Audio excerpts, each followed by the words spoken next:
recognized for 5 minutes. Thank you, Mr. Chairman. Questions are for Director Clapper and Deputy Secretary Work.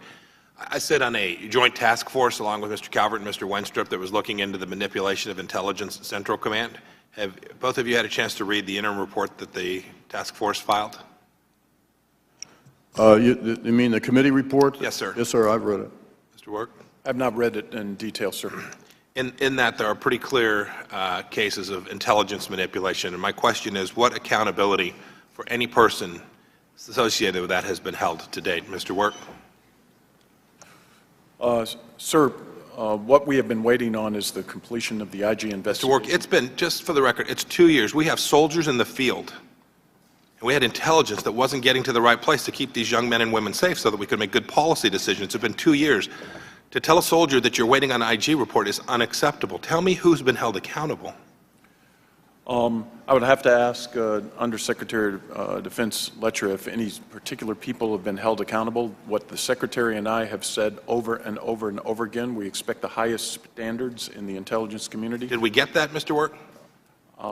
Did our soldiers get that? The IG report will tell us, but as Director Clapper spoke to, the overall assessment is that we are improving. Congressman, I'll just add, we are not able to take authoritative personnel-related actions on these instances and allegations until the IG investigation is done. It has taken quite a while. I think we are as eager as this committee is to get the results of that IG investigation and be able to take action on those. In the interim, there are some systemic and management actions that we have taken on the DoD side, working closely with Director Clapper and his team. First and foremost, as Director Clapper mentioned, in the natural changeover of duties at Central Command with the commander and the J2, we both have, along with General Stewart, the Director of DIA, strongly emphasized the need for the J2 to look at its business practices and ensure that all analysts have the ability to call it like they see it and speak truth to power. In addition, more broadly across the enterprise, we've taken a number of initiatives to reinforce the importance of analytic integrity. We're in the process of ensuring that every organization has an analytic ombudsman in place, someone that analysts can come to anonymously and report concerns that they may have, and have an advocate to senior leaders and a number of other initiatives. I'm glad you're doing those things. Those all sound great to me.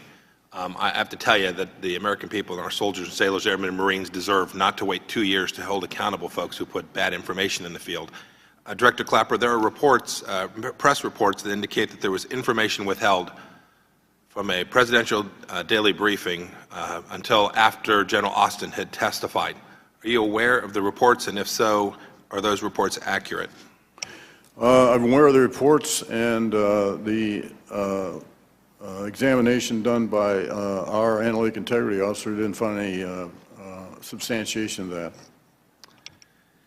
There are also press reports, Director Clapper, that you had, and our task force also looked into this, that you had direct conversations with General Groves with great frequency, circumventing the chain of command there, and yet you testified that quote, intelligence, this was before the Senate Armed Services Committee, intelligence assessments from CENTCOM come to the national level only through the DIA. How do you square conversations that you're having with the J2 at one command with that testimony?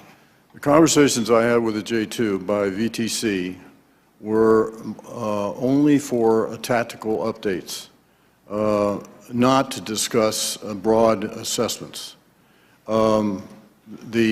And I will also comment that in every one of these, there was a split screen, and the JCS J2 was always represented in these dialogues. So the reference to assessments finding their way into, say, national intelligence estimates or PDB articles is done through the Defense Intelligence Agency, not direct from CENTCOM or any other combatant command. Great. Thank you, Director Clapper.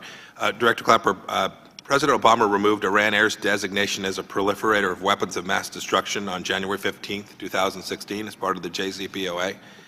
Did Iran Air's activities change in any way to prompt this removal?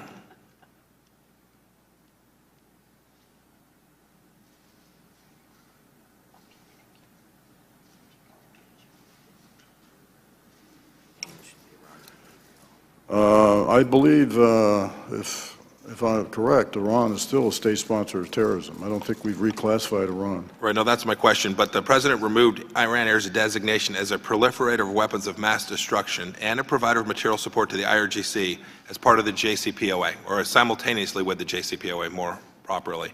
Can you tell me if Iran Air's behavior changed in any way or has changed to justify such a removal?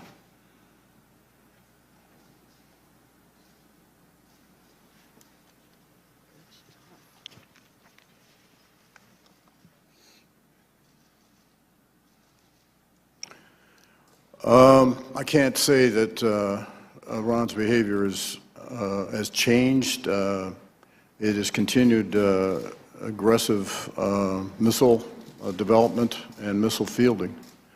I think in terms of its proliferating to other countries, I don't think, I can't, I'd have to research that and provide on a classified basis if we have information on that. Thank you, Director Kleppers. Thank you, Mr. Chairman. Mr. Himes.